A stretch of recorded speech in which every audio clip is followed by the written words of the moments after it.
All right, class, hello. Happy Friday. I wanted to make this extra video for you guys as an extra resource for solving absolute value equations. This is what I'm going to do. I think I like this kind of format. If we have our classes on Tuesdays and Thursdays, and then we go over the direct instruction and the extra math work, and I give you guys assignments, I do like having a video per topic. Okay, so that way, if you weren't able to make the actual Zoom, or if you have more questions on it, you can watch the videos. And since they're pre-recorded, you can re-watch them several times until it kind of clicks, okay?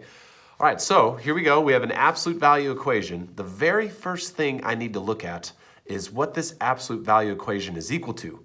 It is equal to a positive number. So just like we were talking about yesterday on Thursday during class, if an absolute value equation is equal to a positive number, there is going to be two solutions. Two solutions, okay? Now, I'm going to go over 3 problems total. It's going to go pretty quick. If it's 0, there's going to be 1 solution. If this number right here is negative, then there's going to be no solutions if the original answer is negative. Because whenever we take the absolute value of anything, we can never have a negative number. So even though this is positive, we know that there's going to be 2 solutions. All right, so in my second period, I had you guys do this. I'll hold up a peace sign. If there's 2 solutions, that means we're going to set up 2 equations. All right, if there's 1 solution, we're going to set up 1 equation. If there's 0 solutions, guess what? We set up 0 equations. We just put no solution. All right, so that really, I hope, will help you guys. If that's a positive number, 2 solutions, 2 equations. Here we go. The first equation, we set up and we solve as is. All right, so I'm going to make a little T diagram. Tell me that I have 2 equations to set up. Notice that I have my 3x minus 6. That didn't change. My 18 didn't change at all. That's still positive. Oh, sweet. This is like 7th or 8th grade algebra. We can do this right here. All right, you guys have been doing this all school year so far. We want to get that x all by itself. All right, so I'm going to add 6 to both sides. So I have 3x equals 18 plus 6 is 24. Divide by 3 on both sides. X equals 8. Guess what? There's my first solution already. Now careful, we are not done. Right? On the homework, I saw some of you guys get this correct, but then you stopped. Please remember, if that's a positive number, we have to set up another equation for the second solution. All right, before we do that, check our work. All right, let's plug in 8 into the x to see if we get a true statement. All right, 8 into the x, so that would be 8 times 3. 8 times 3 is 24. 24 minus 6 is positive 18. What's the absolute value of positive 18? Oh, sweet. There we go. It's 18. We checked our work, okay? Second equation. We have 3x minus 6. So notice that didn't change. But just like I was saying yesterday, I don't even know why I have that.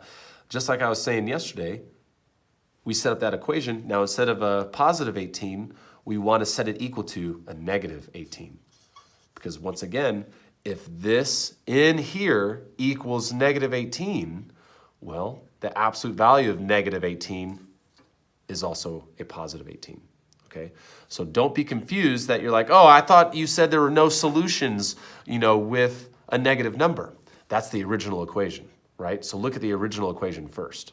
If that's positive, then yes, our 2 equations, we're gonna set up 1 positive 18, 1 negative 18, okay? And now we do the same thing that we did. We just solve as is. Here we go. Add 6 to both sides. Add 6 to both sides. Drop down to 3x. 3x equals, okay, we have to be careful on this, negative 18 plus 6, well, that's negative 12. Divide by 3. Divide by 3. X equals negative 12 divided by 3 is negative 4. A couple of you guys have emailed me this amazing question. They're like, Mr. Wallace, is it okay if one of my solutions is negative? Or if both of my solutions are negative? Yes, that's okay. All right, because that just tells us that when you plug in that number, we still get this right here. Okay, so let's double check. So if my second solution is -4, I'm gonna plug that in to the x up here, all right? -4 times 3, I'm just gonna check my work down here. -4 times 3 is -12. See that -6 right there? Here we go. -12 minus 6, well, -12 minus 6, well, that's -18. What is the absolute value of -18? Aw, sweet. +18.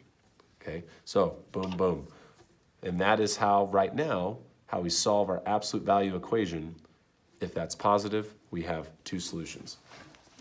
I know why I had this, because I was going to have to erase it. Because I'm going to show you guys 2 more quick examples. All right? And when I say quick, I mean quick. Ooh, that did not come out. Okay, let's just pretend you have any equation, boom, and that's a negative number. All right, so pretend this is another problem, another equation, different number.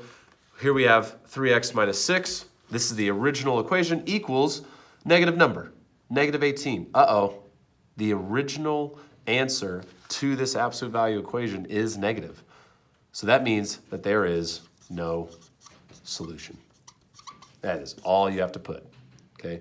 Because no matter what number we put in for x and take the absolute value of, we will never ever get a negative number, okay? So it's super easy. If you see that initial negative, no solution, boom, okay? All right, the final example is, what if something is equal to 0? If we have 4x, let's just say plus, I don't know, 3. Actually, no, that's a bad example. Let's go 8. Equals 0. All right, so we have the absolute value of 4x plus 8 equals 0. Whenever it is equal to 0, that's where we have only one solution, okay? So if you guys remember this, if we have a positive number, like we did up here, 2 solutions. If we have a negative number at the original, no solutions. If we have a 0, there is only going to be one solution, right? Because 0, we can't be negative or positive. So let's set up our one equation because there's one solution, all right? We ignore the absolute value, 4x plus 8 equals 0. Make sure that you drop that 0 down. Well, now we're just solving for x still, all right? Subtract 8 from both sides, subtract 8 from both sides. We get 4x equals -8. Divide by 4, x equals -2. That's the only solution that we get, that we put in for this equation to where we get 0. All right, let's check our work. Plug in that -2 into the x right there. Well, -2 times 4 is -8. Okay, well, -8 plus 8 equals 0. What is the absolute value of 0? Well, boom, boom, it's just 0. Okay, so in that way, -2 worked. All right, if I went over that kind of fast, I didn't want the video to be super long so you guys can rewatch it, but there are so far your main 3 examples. All right, remember, if it's a positive, if the answer originally is positive, 2 solutions, you're going to set up 2 equations. If the answer originally is 0, like we have right here, you're only going to set up 1 equation because there's only 1 solution. If you set up anything and there's a negative number in the original, it doesn't matter if there's a negative or positive in here at all. If it's a negative number original, you can stop right there. You put no solution if it's negative at the beginning. Okay, I really hope that helped for you guys. Please rewatch as much as necessary, just for a little extra practice and instruction. And you guys have a great weekend. Okay.